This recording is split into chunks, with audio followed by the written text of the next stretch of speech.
सच्चिदानंद भगवान की जय।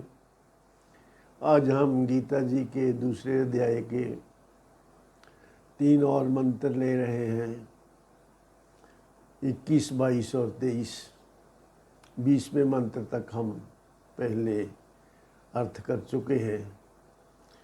तो 21वां मंत्र है, 22वां मंत्र है और 23वां मंत्र है। वेदा विनाशनम नित्यम या एनम अजमव्यम कथम स पुरुषः पार्थ कम घातयति हन्ति कम। ना जायते म्रियते वा कदाचिन नायं भूत्वा भविता वा न भूय अजो नित्य शाश्वतोऽयं पुराणो ना हन्यते हन्यमाने शरीरे। ये 20वां मंत्र था। फिर इसके आगे हम 21वां मंत्र कथम सा पुरुषा पार्थ कम घातयति हन्ति कम। इसके आगे वासांसि जीर्णानि यथा विहाय नवानि गृह्णाति नरोपराणि तथा शरीरानि विहाय जीर्णान्यन्यानि संयाति नवानि देहि। नैनम छिन्दन्ति शस्त्राणि नैनम दहति पावकः न चैनम क्लेदयन्त्यापो न शोषयति मारुतः। वेदा विनाशनम नित्यम या एनम अजमव्यम कथम स पुरुषः पार्थ कम घातयति हन्ति कम। हे भारत, भगवान कह रहे हैं अर्जुन को कि हे भारत, जो आदमी, जो पुरुष ये जानता है कि ये आत्मा ना तो कभी मारा जाता है किसी से, ना किसी को मारता है, ऐसा पुरुष कैसे किसी को मारेगा? उसकी मान्यता में किसी को मारना मरना है ही नहीं, क्योंकि आत्मा का धर्म मरना मारना नहीं है। और आगे भगवान जैसे वस्त्रों का उदाहरण दे के बता रहे हैं कि जैसे पुराने वस्त्र उतार देता है आदमी और नए वस्त्र पहन लेता है, ऐसे ही जीवात्मा भी पुराने और जीर्ण शरीरों को उतार करके नए शरीर पहन लेता है। वासांसि जीर्णानि यथा विहाय नवानि गृह्णाति नरोपराणि।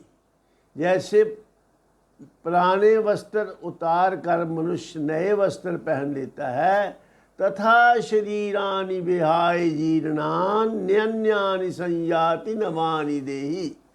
ठीक इसी प्रकार आत्मा भी पुराने जीर्ण शीर्ण शरीरों को त्याग कर नए शरीर धारण कर लेता है। तो इसमें क्या शोक करने की बात है? आगे भगवान बता रहे हैं नैनम छिन्दन्ति शस्त्राणि नैनम दहति पावकः ना चैनम क्लेदयन्त्यापो ना शोषयति मारुतः।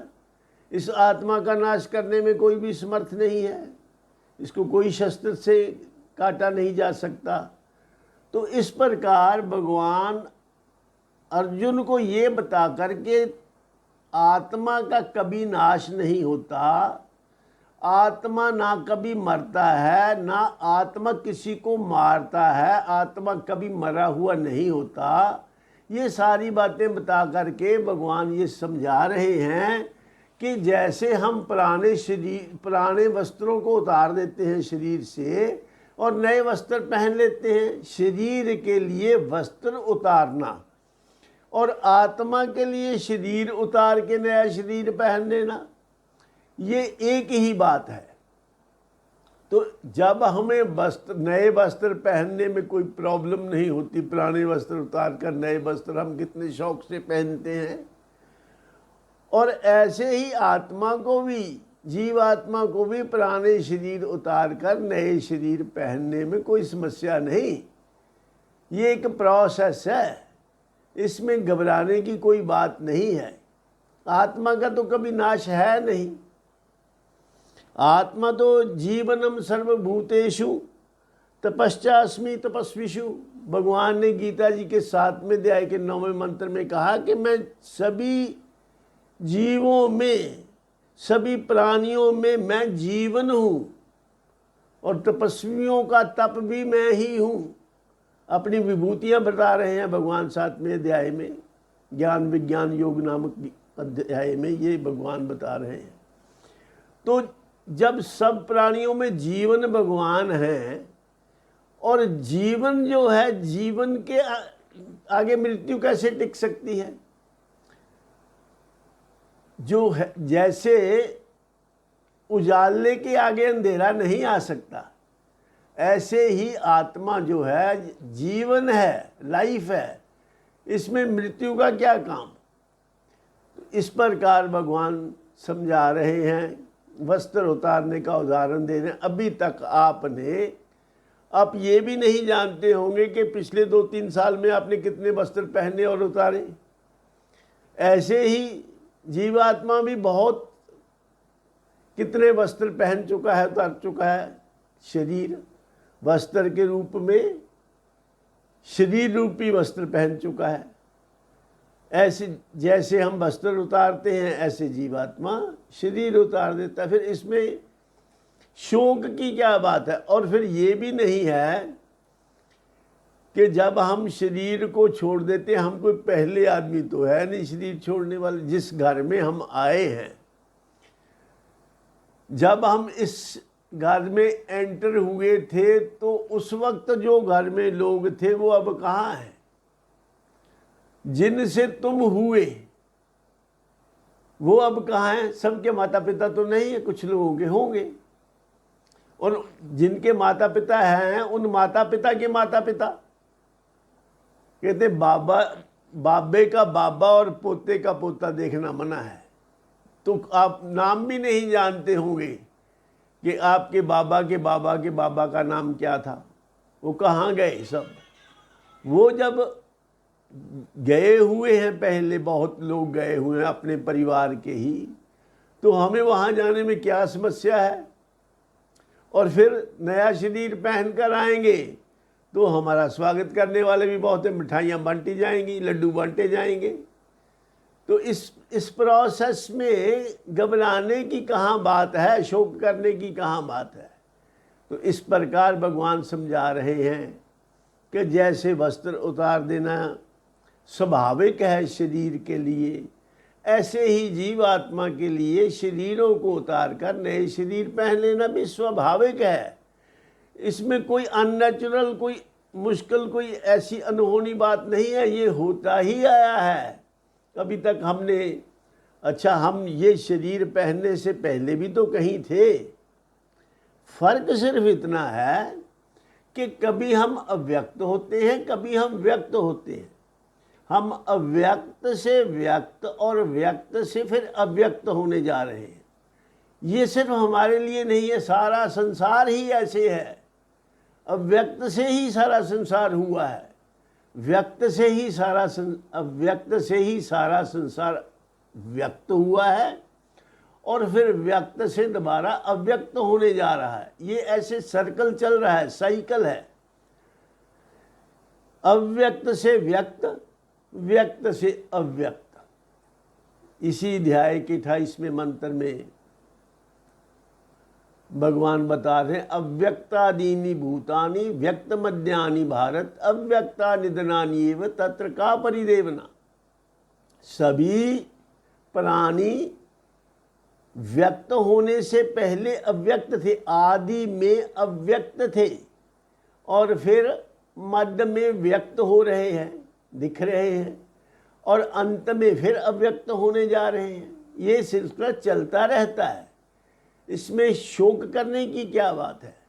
अव्यक्तादीनि भूतानि व्यक्त मध्यानि भारत, मध्य में व्यक्त है, अव्यक्ता निधनानि एव तत्र का परिदेवना, और फिर अंत में अव्यक्त होने जा रहे हैं। इसमें शोक करने की क्या बात? मरता मराता कोई नहीं है, सिर्फ अव्यक्त से व्यक्त होते हैं, व्यक्त से अव्यक्त होते हैं। इसको मरना संज्ञा दे लो, मरना तो मौत, इसे मौत एक मिथ है, मौत कुछ नहीं है। मौत कभी किसी की नहीं होती। हम सिर्फ ये शरीर उतार कर दूसरा शरीर पहन लेते हैं। हम शेप चेंजर कह सकते हैं, हमें वी आर शेप चेंजर्स। हम शक्लें बदलते रहते हैं। ऐसा शरीर नहीं, दूसरा शरीर मिल जाता है। बल्कि शरीर तो दुखों का घर है। दुखालयम शाश्वतम भगवान ने कहा है, इससे छुटकारा पा लेना ही तो मुक्ति है।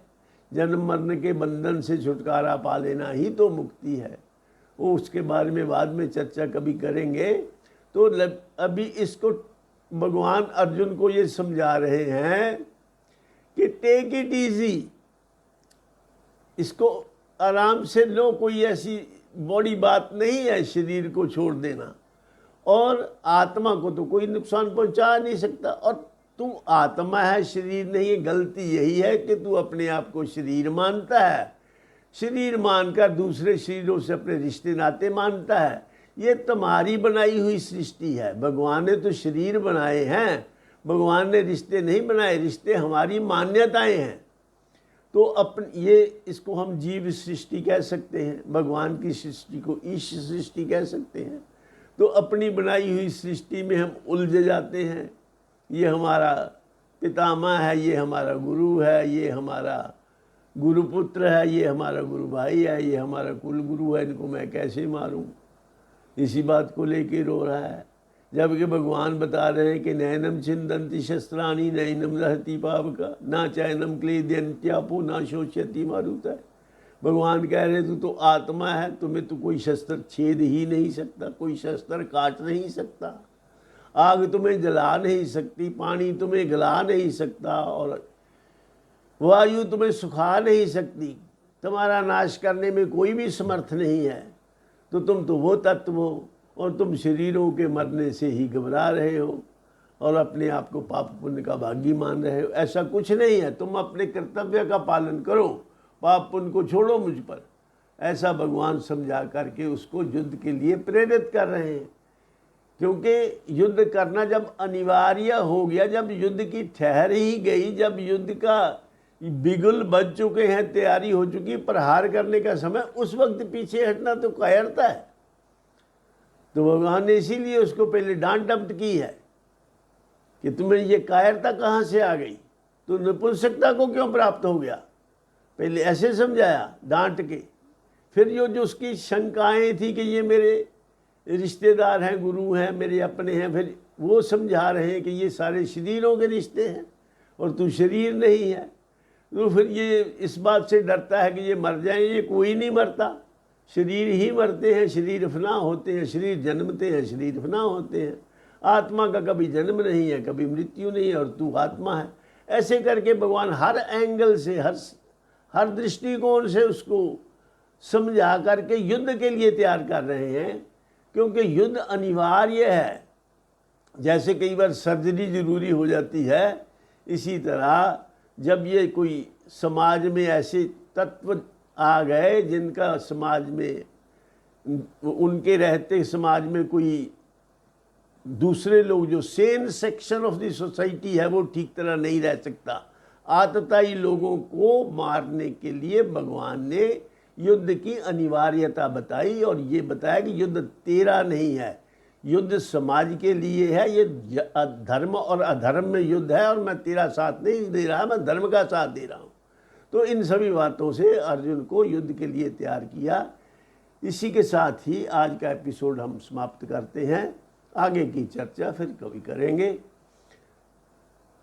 सर्वे भवन्तु सुखिनः, सर्वे सन्तु निरामया, सर्वे भद्राणि पश्यन्तु, मा कश्चित् दुःखभाग् भवेत्। ओम शांति शांति शांति।